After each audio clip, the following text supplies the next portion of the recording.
La phrase plane comme un fantôme au-dessus du rock français.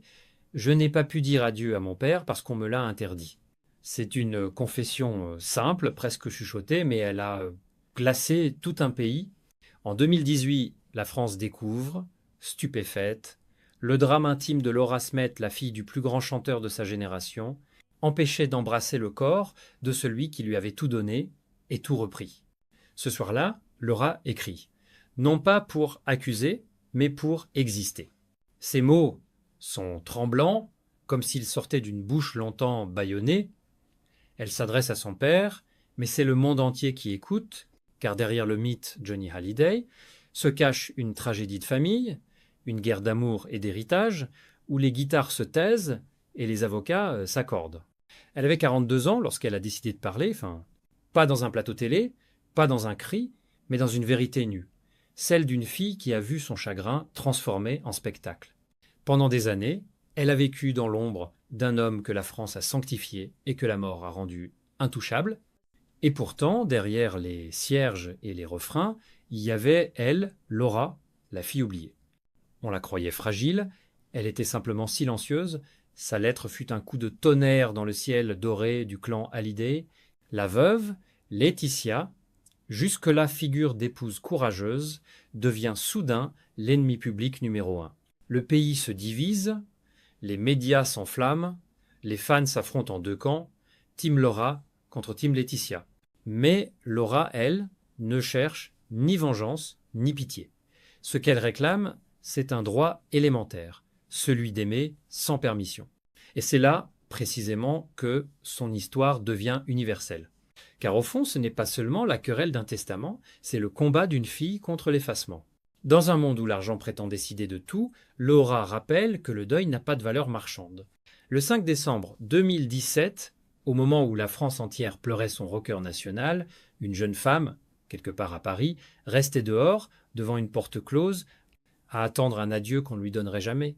C'est de ce vide, de cette injustice insensée, que naîtra la femme nouvelle, celle qui ne vit plus à travers son père, mais à travers sa vérité. Et à partir de cet instant, Laura Smet n'est plus simplement la fille de Johnny. Elle devient le visage d'une génération qui refuse de se taire. Laura Smet naît le 15 novembre 1983 à Neuilly, sur Seine, dans un couple que toute la France regarde comme un conte de fées moderne. Johnny Hallyday, le rebelle aux yeux bleus, et Nathalie Baye, l'actrice la plus élégante de sa génération. Ensemble, ils incarnent le mélange impossible du feu et de la grâce. Mais 3 ans plus tard, le rêve se brise. Johnny part. Nathalie reste, avec un bébé dans les bras et une lumière qui s'éteint lentement dans la maison. Laura grandit dans une atmosphère étrange, à la fois tendre et mélancolique. Sa mère veille, pudique, exigeante, tandis que le père, lui, s'efface dans un horizon de tournée et d'exil. À la télévision, elle le voit sourire, chanter, embrasser le public comme un dieu. Mais dans son cœur, elle n'a qu'un père qui manque à chaque anniversaire. Cet amour absent devient une blessure fondatrice. À l'école, on murmure son nom. C'est la fille de Johnny. Ce nom, si lourd à porter, devient comme une seconde peau, une identité empruntée. Laura voudrait être simplement elle, mais l'ombre du rocker plane sur chacun de ses pas. La petite fille timide développe alors une sensibilité à fleur de peau, une lucidité précoce. Elle observe les adultes, les silences, les faux semblants. Pourtant, malgré la distance, un fil invisible relie le père et la fille. À 12 ans, Johnny lui dédie une chanson, Laura. Dans ce texte, il promet un amour éternel, même si le temps est assassin. La France chante ce refrain sans savoir qu'il s'agit d'un cri d'amour et de culpabilité. Pour Laura, cette chanson devient à la fois un talisman et une malédiction. Chaque fois qu'elle l'entend, elle sent à la fois la tendresse et l'absence. Les années passent. Sa mère l'élève dans un univers de cinéma et de discipline. Les plateaux remplacent les cours de récréation. Laura apprend à jouer avant même d'apprendre à se protéger. Nathalie Baye lui transmet la rigueur, la pudeur et la dignité. Johnny, de loin, lui transmet la rage et la démesure. Entre ces deux pôles contraires, Laura cherche sa place, oscillant entre la lumière et le vide. Dans ses rares souvenirs d'enfance, elle évoquera plus tard les rires volés, les séjours à Los Angeles, les retrouvailles maladroites, les silences plus lourds que les mots. Son enfance n'a rien d'une tragédie, mais tout d'un apprentissage précoce de la perte. Et c'est peu être là, dans cette fragilité originelle, que naîtra la femme libre qu'elle deviendra, une fille née du mythe, condamnée à s'en détacher pour survivre. À 20 ans, Laura Smet entre dans le cinéma comme on entre dans un champ de bataille sans armure, mais avec une vérité brute. Elle débute dans les corps impatients de Xavier Giannoli. Sa fragilité, son intensité, ce mélange d'ombre et de lumière fascine aussitôt la critique. On y voit la naissance d'une actrice instinctive, presque sauvage. Claude Chabrol, séduit, lui confie un rôle principal dans La Demoiselle d'honneur. Puis viennent Philippe Garrel, Pascal Thomas, Serge Boson. À chaque film, Laura cherche moins la gloire que la sincérité. Mais derrière la caméra, la jeune femme lutte contre des fantômes invisibles. La presse la compare sans cesse à ses parents. Le public guette en elle la fille de Johnny, la grâce de Nathalie, comme si elle ne pouvait exister qu'à travers leur reflet. Cette double filiation devient un fardeau qu'elle porte avec dignité, mais non sans douleur. Elle dira plus tard « On m'a appris très tôt à ne rien montrer, mais ne rien montrer, c'est parfois se perdre. » Le succès arrive, fragile et tremblant. En 2004, elle reçoit le prix Romy Schneider. Une consécration? Pas vraiment. Ce visage que la France encense, c'est aussi celui d'une jeune femme à bout de souffle. L'attention médiatique, les attentes, le poids du nom, tout cela use, épuise. En 2007, après une période d'anxiété et d'épuisement, elle s'isole. Les journaux s'empressent de parler de crise, mais Laura, elle, parle de respiration. Elle se reconstruit à l'écart. Écrit, réalise, compose. Elle ne veut plus être l'héritière d'un mythe, mais l'auteur de sa propre légende. Cette période de retrait la transforme, de l'enfant blessé naît une femme lucide, déterminée à ne plus subir. Son regard change. Dans les interviews, ses mots deviennent plus calmes, plus pesés. Elle ne revendique rien, ne se plaint de rien, mais on sent, sous la surface, une tension nouvelle, celle d'une artiste en quête d'absolu. C'est dans ce silence fécond que Laura Smet forge son identité. Ni simple fille, ni simple actrice, mais une âme qui crée pour survivre. Dans un monde où l'image se vend plus vite que la vérité, elle choisit la lenteur, la pudeur et l'exigence. Elle ne le sait pas encore, mais cette force intérieure lui sera nécessaire pour affronter ce qui viendra, la mort de son père et le cyclone médiatique qui l'engloutira tout entière. Le 5 décembre 2017, la France s'arrête, Johnny Hallyday s'éteint à Marne-la-Coquette. Dans les rues, les radios, les foyers, on pleure l'idole d'un peuple. Mais derrière cette communion nationale, une autre scène se joue plus intime, plus cruelle, celle d'une fille à qui l'on interdit de dire adieu à son père. Laura apprend la nouvelle par téléphone. Elle se précipite, mais la maison est fermée. Des proches, des assistants, des médecins filtrent les visites. On dit que Laetitia veille, qu'elle ne veut pas de drame. Pourtant, c'est déjà un drame le plus impardonnable. Laura attendra des heures, derrière une porte close, espérant un signe, un mot, une main. Il n'y aura rien. Ce moment d'exclusion devient le point de bascule de toute son existence. La douleur laisse place à la sidération, puis vient la colère froide, silencieuse, implacable. Aux funérailles, à l'église de la Madeleine, la France regarde deux visages, celui de la veuve, éplorée, et celui de la fille, figée. Sur les images télévisées, un seul regard suffit à comprendre tout ce qu'on lui a pris. Le droit au deuil, le droit à l'amour. Quelques semaines plus tard, le testament américain de Johnny est révélé. Laura et son demi-frère David n'y figurent pas. Tout revient à Laetitia. Ce document, rédigé à Los Angeles, devient une bombe morale. En France, on ne peut déshériter ses enfants. Outre-Atlantique, si, entre deux systèmes de loi, c'est toute une mémoire qui se fissure. Les journaux s'en emparent, les talk-shows s'enflamment, la guerre des Hallyday est déclarée. Mais derrière les titres sensationnels, il y a une histoire humaine, celle d'une fille qui ne réclame pas d'argent, mais une reconnaissance. Dans les lettres de ses avocats, Laura ne demande pas fortune. Elle veut simplement sauver ce qui pour elle reste sacré, la mémoire artistique de son père. Ses guitares, ses manuscrits, ses blousons de scène. Les objets qui parlent d'amour plus que de gloire. Ce combat, elle le mène avec une dignité rare. Tandis que Laetitia multiplie les apparitions publiques, Laura choisit le silence et la discrétion. Le pays, lui, se divise. Certains voient en Laetitia la gardienne du mythe, d'autres, en Laura, la fille sacrifiée.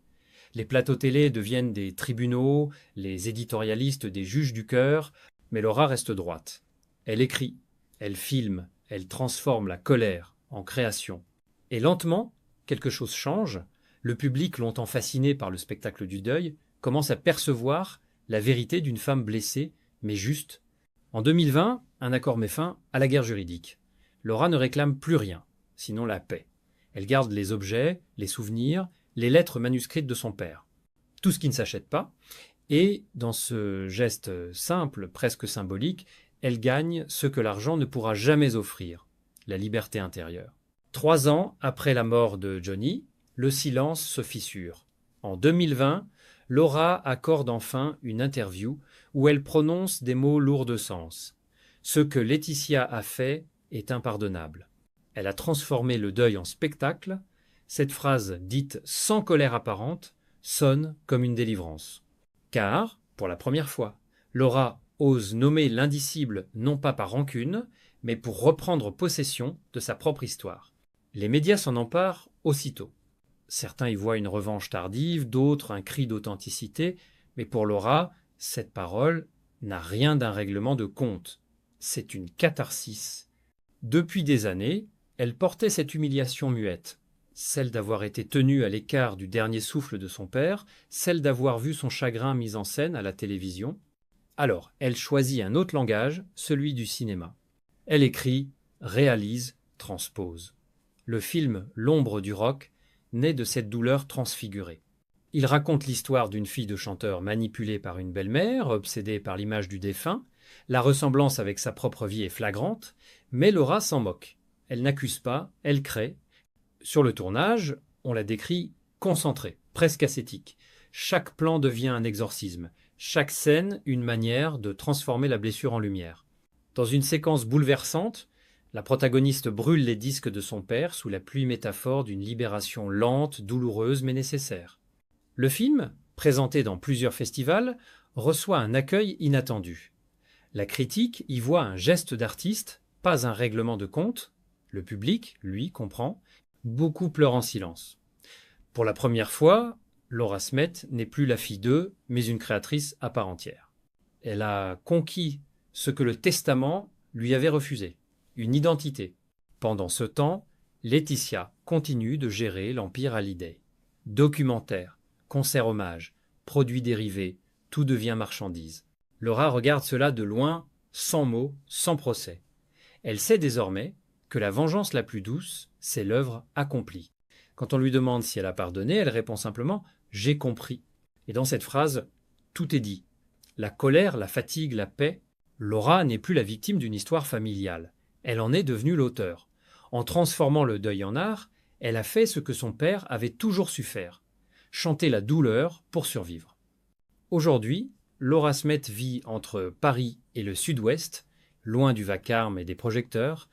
À 42 ans, elle a trouvé ce que ni l'amour de son père, ni la gloire, ni la justice n'avaient su lui offrir, la paix. Elle n'accorde plus d'interviews que rarement, toujours avec pudeur.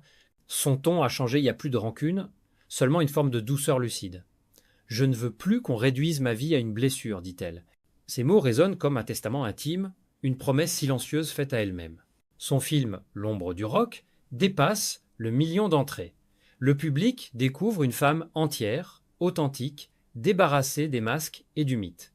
Les critiques écrivent qu'elle a hérité du meilleur de Johnny, la sincérité brute. Cette reconnaissance tardive n'est pas une revanche, mais une renaissance. Et tandis que certains continuent à débattre de l'héritage, Laura choisit une autre voie, celle de la transmission. Elle fonde une petite association, Mémoire vive, destinée à préserver les archives de son père et à soutenir de jeunes réalisateurs, une manière discrète mais profonde de prolonger la flamme sans la consumer. À Saint-Barthélemy, sur la tombe de Johnny, un médaillon discret porte désormais les initiales LJ.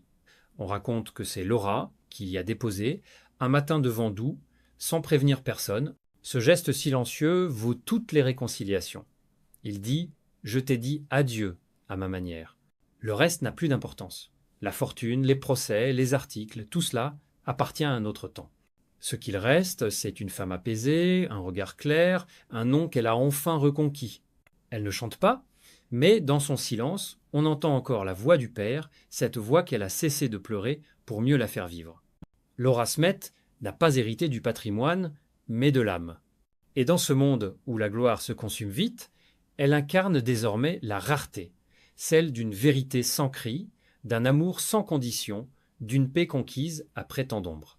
Son histoire n'est plus celle d'une fille du rock, mais d'une femme qui a compris que parfois, pour survivre à une légende, il faut apprendre à s'en détacher. Laura Smet, longtemps prisonnière du mythe de Johnny, s'est libérée de l'ombre en transformant la douleur en art. Refusée au chevet de son père, effacée par un testament injuste, elle a trouvé, dans le cinéma, la seule justice possible, celle du cœur. À travers l'ombre du rock, elle reconquiert sa voix et sa dignité. Aujourd'hui, loin des scandales, elle vit apaisée, fidèle à la mémoire mais affranchie du poids du nom. Son silence est devenu lumière, la note la plus pure d'une chanson d'adieu.